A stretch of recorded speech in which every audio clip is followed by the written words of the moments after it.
Nous avons l'obligation à chaque fois de vous informer en temps réel, de chercher des part et d'autre comment et le détail sur toutes les informations possibles de manière à vous éclairer. On avait suivi le 20 janvier 2024 la prestation du serment du président Félix-Antoine Tshisekedi. Il a parlé de 6 ans, il a parlé de manière à s'organiser pour la campagne. Eh bien, nous sommes déjà au début de son deuxième mandat. C'est alors nous sommes venus pour savoir un peu plus auprès des gens qui ont le monopole sur la santé de notre pays. La santé, c'est quelque chose de très important, de valeur. Si on est en bonne santé, c'est alors on peut travailler. Si on est en bonne santé, on peut tout faire. Je vais vous laisser suivre un peu le change que nous aurons aujourd'hui, le 31 janvier, avec le docteur Emmanuel Kabasile sur la de l'homme, si par rapport à cette année, comment est-ce que le chef de l'État va aborder ce point sur l'accès aux soins, sur la santé universelle. Je vous prie de suivre attentivement l'intervention en charge le médecin. Merci madame pour la question. Moi c'est docteur Emmanuel Kabasile, je suis médecin de l'État congolais, mais aussi secrétaire exécutif adjoint du SINAMED Kasaï Central. La question sur les axes retenus par le chef de l'État pour son deuxième quinquennat nous intéresse aussi beaucoup plus, surtout concernant la santé, puisque vous ne pouvez pas diriger vos électeurs qui ne sont pas en bonne santé. Ça, c'est très important. Il a des ambitions qu'il faut louer et qu'il faut apprécier. Il faut préciser qu'il y a eu beaucoup des avancées par rapport à nos desiderata, par rapport à nos revendications. Il y a eu quand même des avancées, là il faut l'admettre. Le chef de l'État a, par son entreprise, organisé plusieurs fois des rencontres entre les banques gouvernementales et les syndicats pour répondre tant soit peu aux desiderata de médecins concernant leurs revendications sur les statuts spécifiques des médecins. Dans ces statuts spécifiques où on reprend entre autres le transport, les logements du médecin, voire même la santé en général. Il faut le dire tout haut que ce qui est fait n'est pas vraiment significatif par rapport aux attentes des médecins. Nous avons rencontré beaucoup de difficultés quant à l'exécution de ces statuts. Alors, comme c'est le deuxième quinquennat du président, nous voulons qu'il puisse vraiment tirer très attention sur autant de projets en santé, puisque c'est comme on dit, un ventre affamé n'a point d'oreille. Et aussi on dit la santé, si nous prenons en globalité, la santé comme étant un état complet de bien-être physique, mental et psychologique, et ne consistant pas seulement à l'absence de la maladie ni de l'infirmité. Nous voyons que tous les médecins congolais sont malades. Alors comment vous voulez qu'un malade puisse soigner un autre malade? Puisque du point de vue psychologique, il y a un problème très sérieux. Le médecin congolais a du mal à régler le début du monde avec ce qu'il reçoit.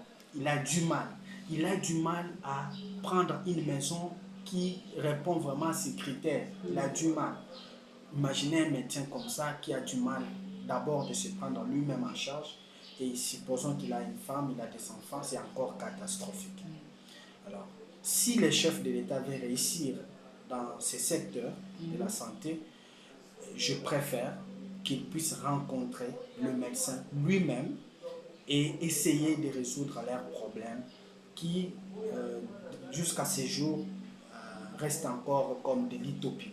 L'année dernière, nous avons vu des photos, des articles qui parlaient que le président de la République a eu un court entretien. C'était le secrétaire général de SINAMED. Nous avons remarqué aussi la présence du président de l'ordre de médecins provincial. Nous avons remarqué aussi la présence du président de l'ordre de médecins national, de l'ordre médecin national. Nous nous posons la question, est-ce qu'il y avait eu de bonnes ententes dans cet entretien entre le président est le responsable de ce secteur de santé? Je peux bien préciser qu'il y a toujours des promesses. Ça, c'est connu. Il y a des promesses en tant que médecin, en tant que scientifique. Nous raisonnons aussi à la place des malades, de la communauté. Et des fois, on laisse passer beaucoup de choses pour le bien-être de la communauté. Mais au fond, il y a un ça ne va pas. Parce qu'il y a eu des promesses, mais quand vous restez en attente de ces promesses-là, il n'y a pas vraiment de sons positifs. Je peux vous donner l'exemple, on avait prévu que le médecin puisse toucher jusqu'à la fin de l'année qui vient de s'écouler, au moins plus de la moitié de ce qui était prévu dans son statut spécifique, ce qui n'a jamais été exécuté. On avait prévu que le médecin pouvait avoir sa prime pour le logement, sa prime pour les transports. On n'a même pas donné la moitié de ce qui était prévu. Donc c'est pour vous montrer que si les médecins travaillent, continuent à travailler. On s'était dit que c'était une année électorale, on ne pouvait pas vraiment faire beaucoup de soucis au président, qu'on lui laisse faire sa campagne librement. Mais là, les attentes des médecins. Je viens préciser ici, faire un projet sans intégrer le médecin pour lequel nous appelons à la conscience, ça sera un échec total. Parce que si le médecin se réveille le matin, il n'a pas bien mangé, il a laissé des soucis chez lui à la maison, comment il va prendre des urgences? Prenons un peu d'exemple avec le projet de santé universelle, avec la maternité gratuite et comme ça. Mais il y a des problèmes, madame, il y a des soucis avec ces projets. Puisqu'on va vous dire que c'est un achat des cas. C'est-à-dire que le gouvernement achète des cas, vous faites votre travail et eux ils viendront évaluer, ils vont payer les actes. Donc c'est un achat des actes de médecins. Mais en même temps, il y a une formule magique qu'on utilise où il y a 60% qui est répondu pour l'achat des matériels ou de médicaments et consorts, et les 40% qui est ramené à 100%, où on va prendre dans les 100% 40%, mais c'est du n'importe quoi. Et les médecins dans tout ça... C'est un projet qu'on n'a pas traité en collaboration avec le médecin. Non, mais dans leur philosophie, c'est que c'est l'achat des cas. Mais quand nous partons dans les détails, c'est du n'importe quoi. C'est du n'importe quoi, puisque on ne peut pas comprendre que un médecin qui travaille tout un mois, il prend en charge, vous avez vu, il y a beaucoup de femmes qui viennent pour la maternité gratuite. Et non seulement ça, il y a des enfants, de bébés qui viennent de naître, les nouveaux-nés là, qui sont aussi pris en charge s'ils ont des problèmes. Mais qu'est-ce que le médecin touche en retour? Je peux vous demander de faire circuler votre micro, trottoir auprès des médecins, mais on va vous dire, il y a des médecins qui touchent même de $20 les mois, $30 les mois. Pas même les mois, mais en province déjà au Kasaï central, les projets c'est un échec total puisque les médecins vont même jusqu'à $30 pour un trimestre. Mais c'est du n'importe quoi. On ne peut pas utiliser les médecins comme ça. Quelqu'un qui a fait 8 ans à l'université pour être médecin, et on le voit sur les corps humains. Pour les corps humains, pour la communauté. Mais voilà un peu ce qu'il touche. Ça ne répond à aucun besoin de ces médecins-là. Déjà, les transports même qu'ils payent pour aller vers son lieu de travail, ça ne peut même pas correspondre à ce qu'ils touchent pour ces projets. Que le chef de l'État puisse revoir. Si les statuts spécifiques des médecins est respecté comme c'est écrit, je ne sais pas comment ça peut être un échec. Puisque même avec n'importe quel projet qui viendra, le médecin touche régulièrement son argent et selon les statuts spécifiques. Là, je les répète, selon les statuts spécifiques de médecins. Tout est écrit. En RDC, c'est ça. Nous avons tout dans les écrits, mais la contextualisation de ce qui est écrit, c'est ça le grand problème.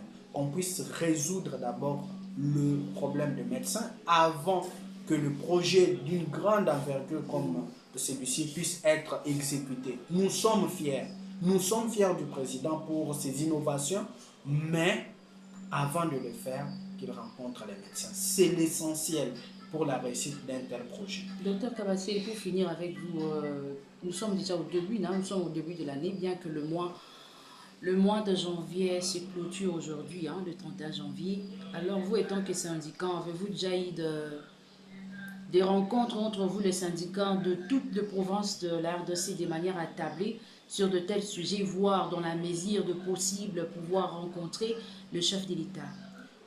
Je vous dis que c'est depuis l'année passée, on s'était dit qu'on laisse le temps au chef de l'État de faire d'abord sa campagne et d'être élu. Puisqu'il a Mais c'est le commencé. début, non, de son deuxième Oui, quinquennat. c'est le début. C'était l'occasion pour vous de Tout profiter, de est le là. rencontrer, de tabler. Tout est là. Il n'y a même pas à se rencontrer pour. On va dire quoi? Puisque tout a été dit. Et on pouvait même faire beaucoup Lui rappeler de la mise en œuvre certainement, de certainement, vos échanges. certainement, c'est ce que nous allons faire. Mais il est au courant de tout, madame. Il est au courant de tout. Ce qui est vrai est que du côté syndicat, étant que nous sommes des médecins, nous avons un peu un côté aussi qui est euh, on laisse passer beaucoup de choses pour essayer de ne pas perturber l'ordre, de ne pas aussi euh, être à l'encontre de la communauté de malades que nous prenons en charge. On raisonne aussi à la place des patients que nous recevons.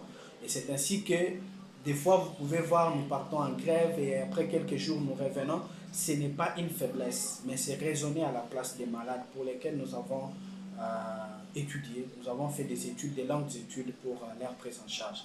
Nous sommes déjà avec nos cahiers de charges que nous allons déposer. C'est comme ma province, nous avons déjà tout fait. Nous avons tout fait, tout est là. Et c'est seulement déposer les cahiers de charges. On va laisser le président, il a prêté serment. Et c'est maintenant le moment que nous allons vers lui pour lui rappeler. Parce que tout a été dit, mais lui rappeler.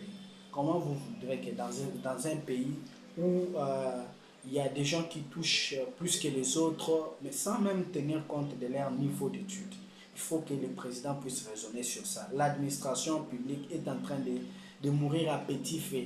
S'il ne répond pas favorablement aux problèmes ou aux désidératas des médecins, ça sera encore catastrophique puisque la santé, c'est vraiment, moi je considère ça comme une pierre angulaire. Parce qu'il ne peut pas vraiment diriger un pays où tout le monde est malade. Et si les médecins eux-mêmes sont malades, comment ils vont prendre en charge les autres malades? Ça sera compliqué. Nous demandons au président, comme il connaît déjà notre problème, qu'il puisse résoudre.